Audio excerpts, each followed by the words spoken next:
won't go. Rebound box. Back out to Allen. His three-pointer. Bang! Tie game with 5 seconds remaining.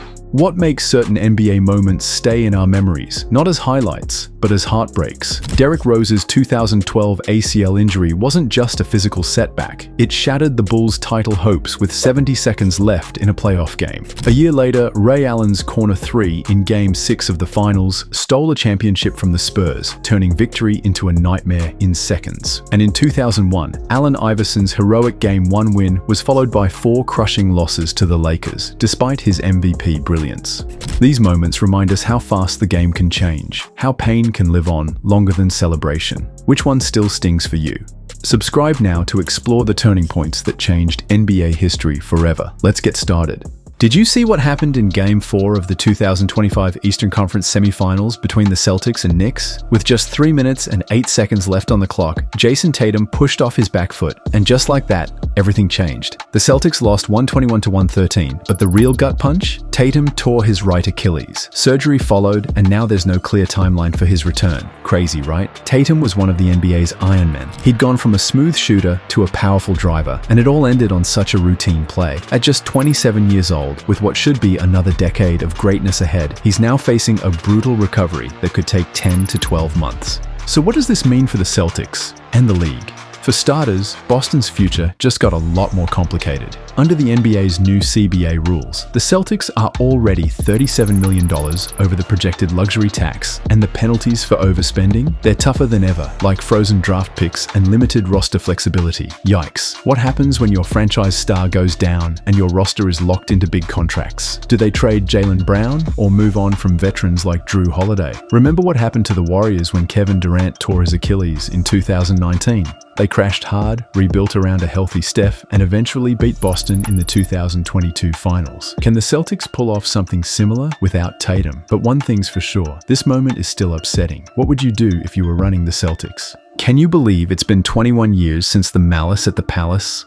On November 19, 2004, one of the wildest moments in NBA history happened at the Palace of Auburn Hills during a heated game between the Indiana Pacers and the Detroit Pistons, and its impact is still felt today. So, what exactly was the malice at the Palace? In simple terms, it was a massive fight involving players and fans. It started with a scuffle between Ron Artest, now Meta World Peace, Artest is in the stands. Oh, this is awful. Fans are getting involved. Steven Jackson. and Ben Wallace, but things exploded when Artest jumped into the stands after a fan threw a drink at him. Chaos broke out, with players and fans throwing punches, forcing police intervention and ending the game early. The fallout was huge. The NBA handed out 141 games worth of suspensions across 9 players. Artest got the harshest penalty, sitting out the rest of the 2004-05 season and playoffs, 86 games. Other key players like Steven Jackson, 30 games, and Jermaine O'Neal, 15 games, also missed significant time. This brutal hit effectively crushed the Pacers' title hopes that season. Imagine Reggie Miller's final championship chance slipping away because of that night. But the effects didn't stop there. In response, then-Commissioner David Stern introduced a controversial dress code aimed at changing the league's image, banning hip-hop styles in favor of business casual attire. It sparked backlash, but shaped NBA culture for years, until it was relaxed in 2014. Looking back, how do you think that night changed basketball forever? We hope you're enjoying it. If so, then subscribe and hit the bell for more updates. Do you remember where you were on April 28, 2012? That night forever changed the career of Derrick Rose and left NBA fans heartbroken. With just 70 seconds left in Game 1 of the Eastern Conference playoffs between the top-seeded Chicago Bulls and the 8th-ranked Philadelphia 76ers, Rose made a move he had done 1,000 times before, a drive and layup attempt. But this time, everything went wrong. Rose landed awkwardly, and his left knee buckled painfully. Then reigning MVP's face told the story. He knew instantly it was serious. Of course the pop. I knew that I tore it right away, Rose recalled on the Out of the Mud podcast. Your nerves start to shake, you can't control it. I knew something happened. Tried to walk, couldn't. The diagnosis came quickly. A torn ACL. I broke down crying with my mom there, Rose said. The physical pain was just the start. For the next year or two, he struggled to find his rhythm again. But what made this injury especially tough? The mental battle. Rose explained, "You ask yourself, can I play through this pain? Because every day, it's not going to be pain-free." The fear of never being the same haunted him. Rose was the youngest MVP in NBA history, a star on the rise with a bright future. But that night, the course of his career and the hopes of Bulls fans everywhere changed forever. Have you ever had a moment that felt like it changed everything? What do you think makes recovering from an injury so much harder mentally than physically? Remember Game 6 of the 2013 NBA Finals? If you're a Spurs fan, you probably wish you didn't. With just 28 seconds left, the Spurs were up by 5 and so close to a title that the championship ropes were already on the court. But then, everything flipped. LeBron James missed a game-tying 3. Did that end it? Nope.